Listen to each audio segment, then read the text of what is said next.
Es una pregunta que tiene que ver con el neoliberalismo, pero en otro rubro, en el de la violencia, digamos.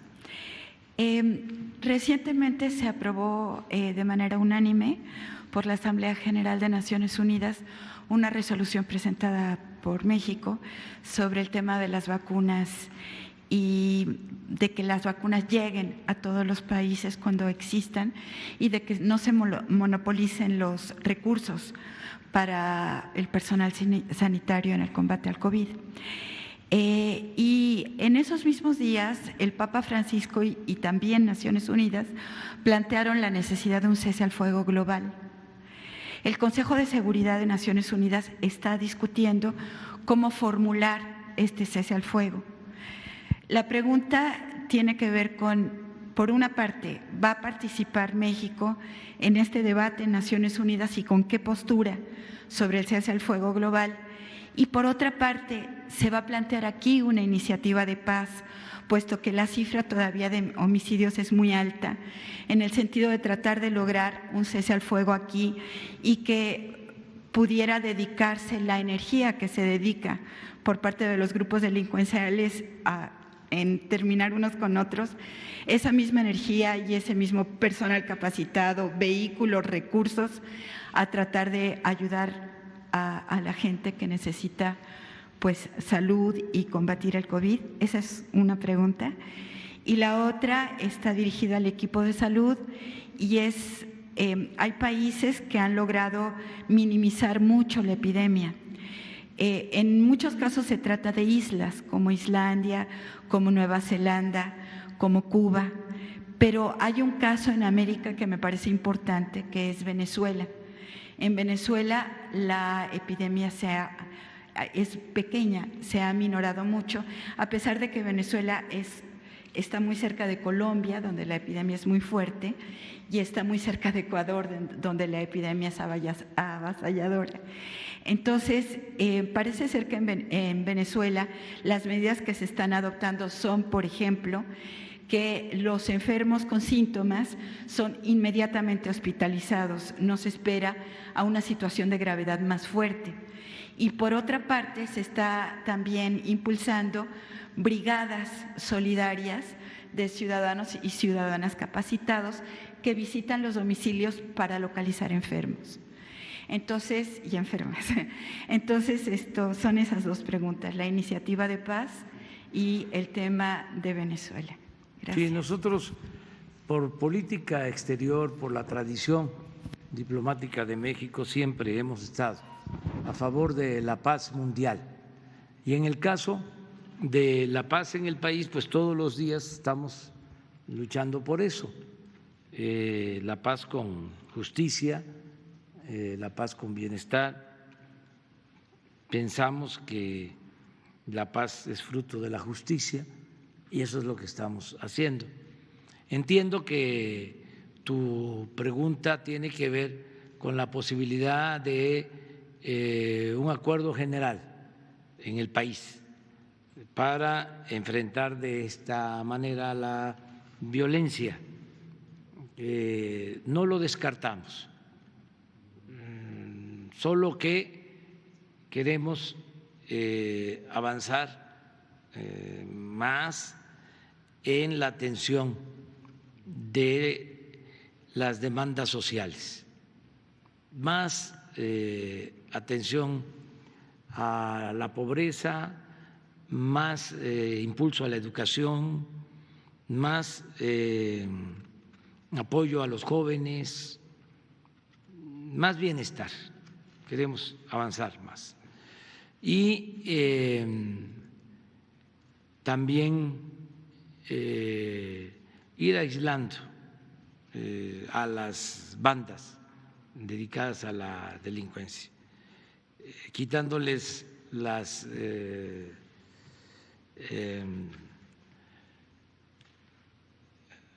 reservas de jóvenes que van enganchando, ¿sí? Por necesidad, por pobreza. Ese es un poco lo que se está haciendo.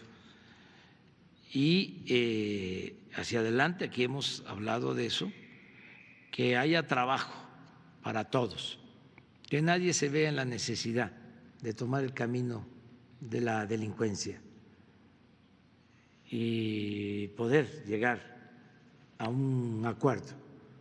Pero eso lo tenemos que construir entre todos, hay que tomar en consideración a los familiares de las víctimas, es un acuerdo nacional en su momento. Va a llegar ese tiempo. Ayer hablaba yo de otro tema, de cómo resolver el problema de las AFORES, que es otra asignatura, otro tema pendiente, y así también esto, porque en efecto no solo es el COVID, ¿no? Seguimos teniendo mucha violencia en el país y tenemos que seguirnos aplicando y convocar a toda la sociedad para conseguir la paz. Yo creo que lo vamos a lograr, pero es un proceso, vamos poco a poco. Ahora es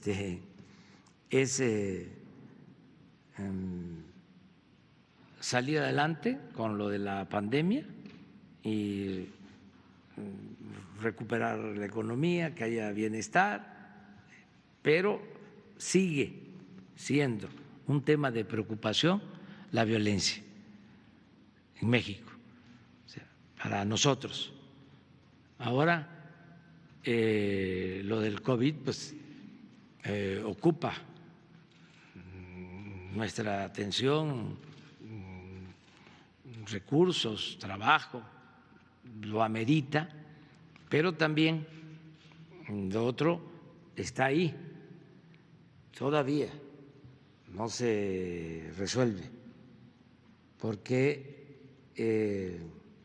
fue una herencia de muchos años de descomposición en todo sentido. Volvemos a lo mismo, la pobreza, el abandono de la gente, se le dio la espalda a los jóvenes, la corrupción, ¿sí? El contubernio entre autoridades y delincuencia, el estilo de vida, fomentaban mucho lo material y la chiyeneapá, como si eso fuese, ¿no?, lo más importante, como si la felicidad se obtuviese así, con bienes materiales, con dinero, y se hicieron a un lado los valores. Entonces, es todo un proceso de transformación. Están repartiendo narcodespensas, Sí, créditos también están dando. porque ellos piensan que de esa manera van a seguir teniendo una base de apoyo. La verdad es que ya no es lo mismo. Yo les ponía el ejemplo de lo que hacían con el huachicol, de cómo rompían un ducto, hacían zanjas, ¿sí? Ellos, los delincuentes, se llevaban pipas y le dejaban a la gente que recogiera unos litros de gasolina. Y de esta manera tenían el apoyo de la gente. ¿Es eso parecido a lo de las despensas? Eso ya no predomina. Ahora salió esto de las despensas por el COVID, pero muy aislado, porque la gente está siendo atendida primero, pero no solo porque los jóvenes ya tienen trabajo en el programa Jóvenes Construyendo el Futuro, o existen las pensiones, no solo por eso, sino porque la gente tiene esperanza. Y la esperanza es una fuerza muy poderosa, ¿sí? Y cree en que podemos salir adelante y nos están ayudando. Y ya no es fácil decir, vénganse, aquí no les va a faltar dinero. Además, si los de arriba roban, ¿por qué nosotros no? Porque la autoridad daba el mal ejemplo. Ahora no es así. Ahora hay autoridad moral y eso da autoridad política. El caso de el comportamiento de la gente con lo de la pandemia, sin utilizar la fuerza. Jamás ha habido aquí la intención de que la gente esté en sus casas porque se les va a castigar si salen a la calle. No, nada por la fuerza, todo por la razón y el derecho. Y así la gente está cumpliendo. Les podemos mostrar las gráficas de movilidad y cómo la gente está guardada, cuidándose. Y no hay toque de queda. Y es voluntario y la gente está actuando de manera responsable. Primer lugar en la doma de la pandemia, lo mero principal, el actor principal es el pueblo. El pueblo. Segundo lugar, ¿sí?, para ponerlo en claro, el personal de salud, trabajadores de la salud.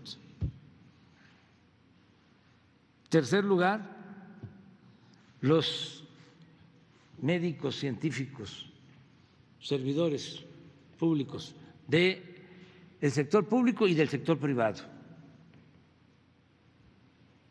Esos tres.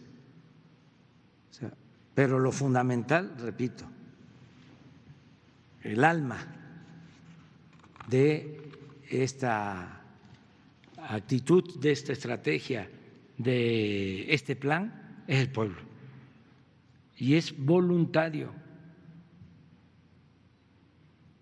En esto no hay partidos, fíjense. Todos atendiendo las recomendaciones. En esto hay verdadera unidad y lo podemos probar. Entonces, el que den despensa ahora delincuentes, pues no es igual. Y que se vaya entendiendo de que no se permite a nadie actuar fuera de la ley y se castiga por igual al delincuente común que al delincuente de cuello blanco, que también esa era otra cosa que existía, ¿no? Los que se dedicaban a saquear, a robar, ni siquiera perdían su respetabilidad. Y el delincuente era el que se robaba una bolsa en el mercado, ese era el ratero. El hombre de negocio, o llamado hombre de negocio, asociado con funcionarios públicos, ese jamás era considerado ratero o corrupto. Ya eso ya es distinto. Por eso no tienen ninguna excusa, ningún pretexto los que se dedican a cometer ilícitos, porque se aplica la ley por parejo. ¿Qué se hacía antes, por ejemplo, en el caso de las bandas? Habían arreglos, se protegía una banda para perseguir a otras.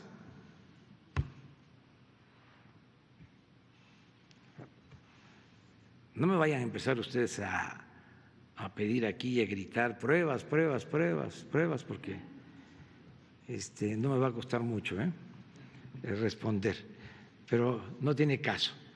Eso ya no hay, pero bueno, ya terminaste. A lo médico.